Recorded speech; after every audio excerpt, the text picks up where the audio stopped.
Aries Rising, welcome here to Soul Passages Astrology. This is Georgia Dempsey, your astrologer, and I'm back. I've made that cross-country move. I've unpacked.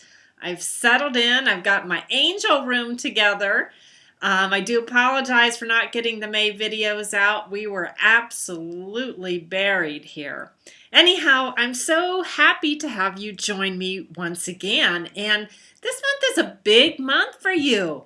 June is really a time for healing for you, Aries Rising. And it all kind of starts off with a grand cross that is going to be stretching everyone thin as early June hits. And that includes you. By June 2nd, you should begin to feel the push-pull of this planetary alignment. Saturn, your taskmaster planet, who is now touring Sagittarius in your 9th house, will be opposing a Sun-Venus conjunction in your 3rd. Now, perpendicular to all this action is Jupiter and the North Node in your 6th house, in opposition to that kind of daydreamy Neptune and South Node located in your 12th. And that combination is also within firing range of Chiron, the wounded healer. So what does all of this equate to in your life? Blessings are to be had by being of service to the world right now, as well as taking care of your health, daily schedules, and work-related activities. Some of you may, however, be feeling confused as to how you can make all of that happen. Neptune in Pisces can lend itself to fogginess. That just sort of comes with it. It can bring in uncertainty and even a fair dose of daydreaming. It can also encourage you to delve into spiritual practices that will enhance your mind, body, spirit health. Mantras, chanting, art therapy, and dream work could all prove to be enlightening at this time. Since Chiron will be going retrograde on the 27th of June in Pisces, it might also be a good time to revisit any issues of the past that still need healing. In the 12th house, I think of things such as drug or alcohol addictions, a feeling of loneliness or maybe separation from the divine, or what some might call soul sickness. Now, this makes right now a great time also for you to address what I call right livelihood. Are you doing the work in the world that you were meant to do? And if not, it might be time for you to give that voice that your spirit has so that you can get your talents out into the world. If you're battling with a physical ailment, it's also possible that an old injury, especially leg, hip, Achilles tendon, or something to do with the emotions, could resurface or need tending to. Since Neptune also rules over drugs, poisons, deception, the endocrine system, and psychology, it pays during this time to be mindful of what you ingest, both in terms of liquids, medicines, drugs, and or through your emotional encounters with others. If you have had an ailment that doctors are having a hard time diagnosing, consider using hypnosis or some other mind, body, spirit practice to get at the root of what is wrong. With Neptune, the South Node, and Chiron, the wounded healer, all stacked up in your 12th house, there can be a tendency to play the victim or to wallow in self-misery regarding whatever it is that's racking your life. The world is asking you to define who you are via your 9th house Saturn. Since the 9th rules over things like your life path destiny, there have been some tough lessons lately and a lot of soul searching regarding the path you should follow. A few of you could even be confronting some religious issues that are severely testing your faith. And that would be Saturn in the ninth, square Neptune in the 12th.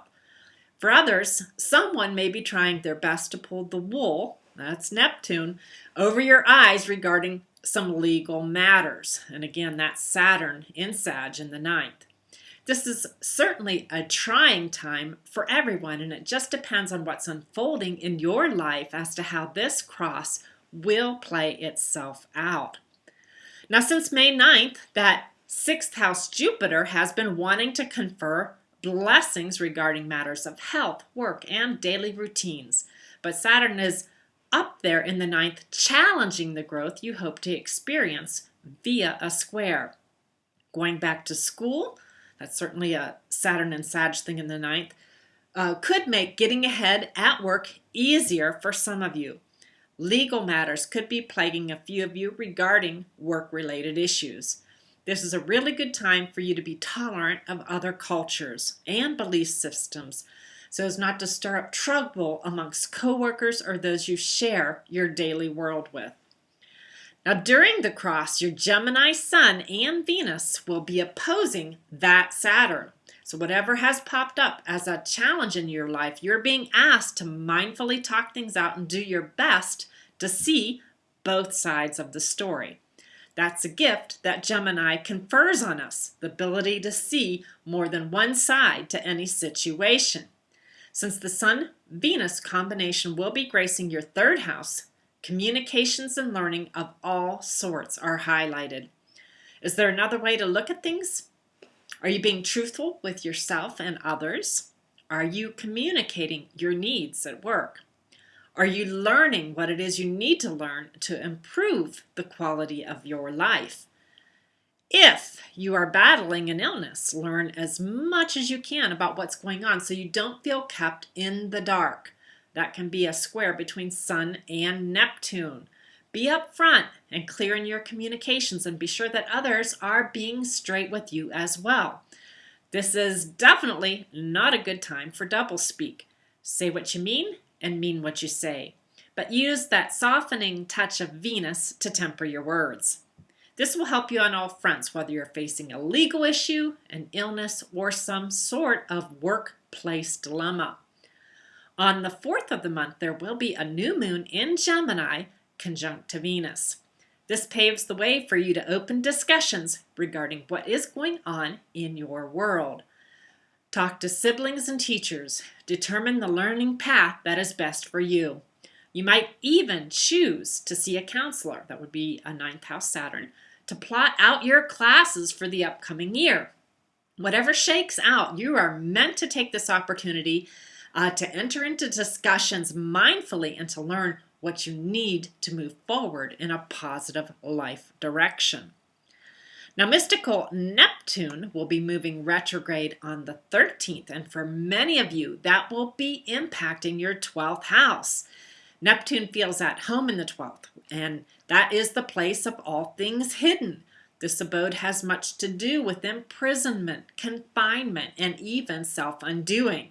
It also represents the skeletons we'd rather keep buried in the closet. With Neptune swimming through these waters, there's usually a deep longing to return to the divine source of comfort, the eternal God womb.